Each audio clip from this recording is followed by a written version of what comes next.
نحمدہ والصلاۃ والسلام علی من لا نبی بعدہ اما بعد فاعوذ باللہ من الشیطان الرجیم بسم اللہ الرحمن الرحیم۔ درود پاک پڑھیے۔ الصلاۃ والسلام علیکہ یا سیدی یا رسول اللہ وعلی آلکہ و اصحابکہ یا سیدی یا حبیب اللہ۔ الصلاۃ والسلام علیکہ یا سیدی یا نبی اللہ وعلی آلکہ و اصحابکہ یا سیدی یا رحمۃ للعالمین۔ معزز حاضرین و سامعین، قبر و دفن کے متعلق ہم پڑھ رہے ہیں۔ قبر اور دفن کے مسائل و احکام کیا کیا ہیں؟ قبر کے متعلق فقہا فرماتے ہیں کہ قبر چوکھنڈی نہ بنائی جائے بلکہ ڈھال رکھیں، جیسے اونٹ کی کوہان ہوتی ہے ایسے چوڑی قبر نہ بنائی جائے، یعنی چوکھنڈی نہ بنائی جائے بلکہ اونٹ کی کوہان کی طرح قبر بنائی جائے۔ قبر پر پانی چھڑکنا جائز ہے، اور قبر ایک بلشت اونچی کی جائے۔ ایک بلشت سے زیادہ قبر جو ہے وہ بہت زیادہ اونچی کرنا یہ جائز نہیں ہے۔ آج کل بحری جہاز کا سفر جو ہے وہ تقریباً ختم ہونے کے ہی قریب ہے، لگ بھگ ہے، تو مسئلہ ذہن میں رکھیں، جہاز کے اندر اگر کسی کا انتقال ہو گیا اور کنارہ دور ہے تو فقہا فرماتے ہیں کہ وہاں ہی غسل دیں اور جہاز کے اندر جنازہ پڑھ کے اسے دریا میں پھینک دیں، یعنی دریا میں ڈبو دیا جائے۔ علماء سادات کے قبور پر قبہ وغیرہ بنانے میں کوئی حرج نہیں، جائز ہے، اور قبر کو پختہ نہ کیا جائے، یعنی قبر پکی بنانا جائز نہیں۔ قبر کے اوپر جو گنبد بناتے ہیں، قبہ بناتے ہیں، وہ عالم دین اور سادات کی قبر پر بنایا جا سکتا ہے، اس میں کوئی حرج نہیں ہے۔ قبر کو اندر سے پختہ کرنا یہ جائز نہیں۔ اگر ضرورت ہو تو قبر پر نشان کے طور پر وہاں کوئی چیز بھی لگا سکتے ہیں، جیسے تختی لگائی جاتی ہے یا کوئی اور چیز جو ہے وہ نشانی کے طور پر لگا سکتے ہیں، لیکن ایسی جگہ نہ لگائیں کہ جہاں اس کی بے ادبی ہو۔ مستحب یہ ہے کہ دفن کے بعد قبر پر سورہ بقرہ کا اول اور آخر، یعنی سورہ بقرہ کا پہلا رکوع اور سورہ بقرہ کا آخری رکوع جو ہے اس کی تلاوت کی جائے دفن کے بعد۔ دفن کے بعد قبر کے پاس اتنی دیر تک ٹھہرے رہنا مستحب ہے، اور یہ ٹھہرنا گھر والوں کے لیے ہے۔ گھر والوں کا قبر پر اتنی دیر ٹھہرنا مستحب ہے جتنی دیر میں اونٹ کو نہر کر کے، یعنی اونٹ کو ذبح کر کے اس کا گوشت تقسیم کر دیا جاتا ہے، اتنی دیر ٹھہرنا مستحب ہے گھر والوں کے لیے، تاکہ میت جو ہے وہ قبر میں ایک وحشت ہوتی ہے، اور جب آپ قبر کے اوپر ٹھہریں گے، ذکر اذکار کریں گے، میت کے لیے استغفار کریں گے، تو میت جو ہے وہ مانوس ہو جائے گی۔ ایک قبر میں ایک سے زیادہ بغیر ضرورت میتوں کو دفن کرنا جائز نہیں، اور ضرورت ہو تو ایک سے زیادہ میتوں کو ایک قبر میں دفن کر سکتے ہیں۔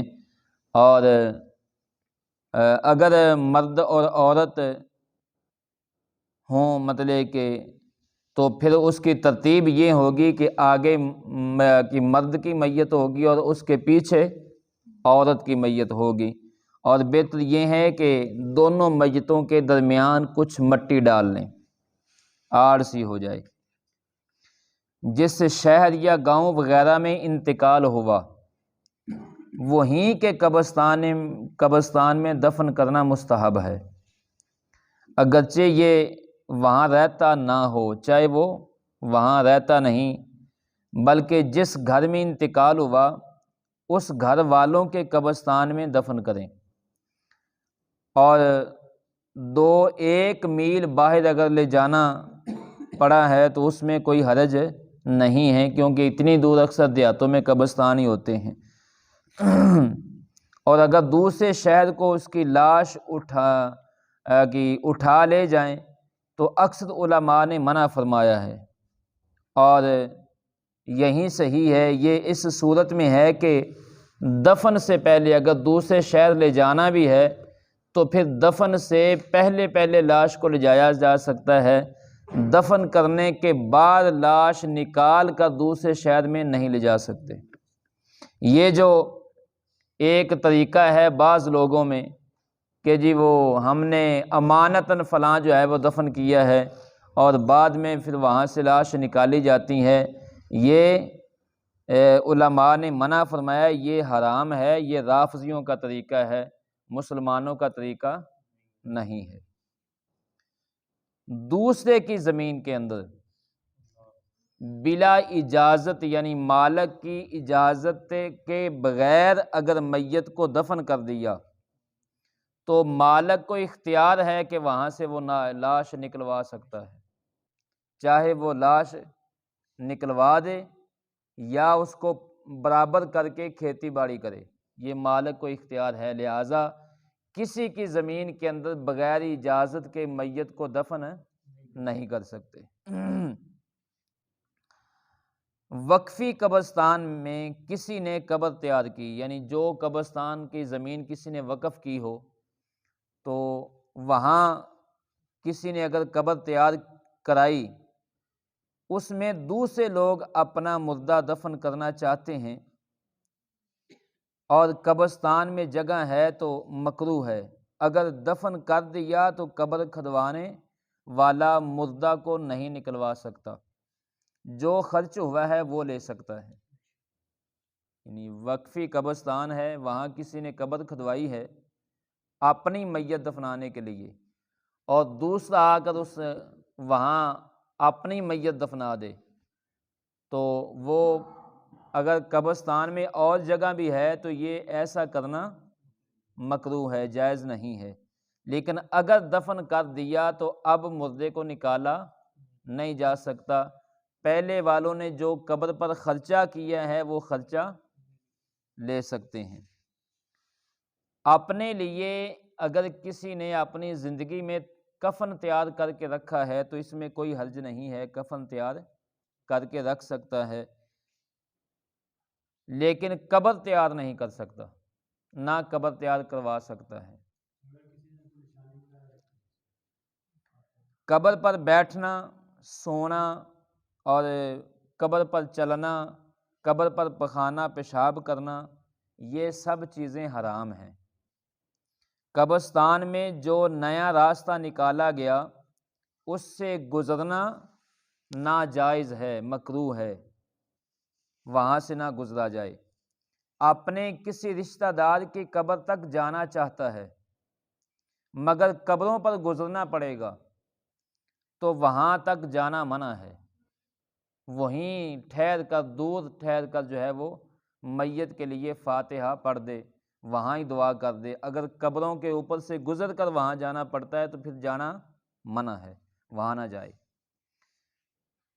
قبر پر قرآن مجید پڑھنے کے لیے حافظ مقرر کرنا یہ جائز ہے، اس مسئلے کو توجہ سے سننا۔ قبر کے اوپر قرآن مجید پڑھانے کے لیے حافظ کا مقرر کرنا یہ جائز ہے، مگر کس صورت میں؟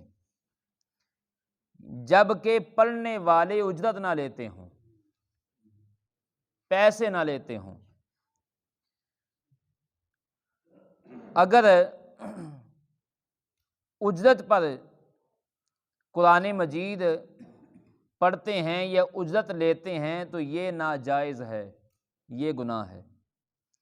اگر اجرت پر پڑھوانا چاہے، گھر والے اگر اجرت دے کر پڑھوانا چاہتے ہیں تو پھر اس کی صورت کیا ہے؟ اس کی صورت یہ ہے کہ اس کو پہلے اپنے کام کاج کے لیے نوکر بنائے، پہلے اس کو نوکری پر رکھے اور پھر اس سے قبرستان پر قرآن مجید پڑھوا سکتا ہے۔ ادروائز ڈائریکٹ قرآن مجید پڑھنے کے لیے اجرت دے کر یا اجرت لے کر پڑھنا جائز نہیں ہے۔ اللہ رب العزت کی بارگاہ میں دعا ہے اللہ تعالیٰ مجھے اور آپ احباب کو رسول اللہ صلی اللہ علیہ وسلم کے طریقے پر عمل کرنے کی توفیق عطا فرمائے۔ آمین ثم آمین وما علیہ الا البلاغ۔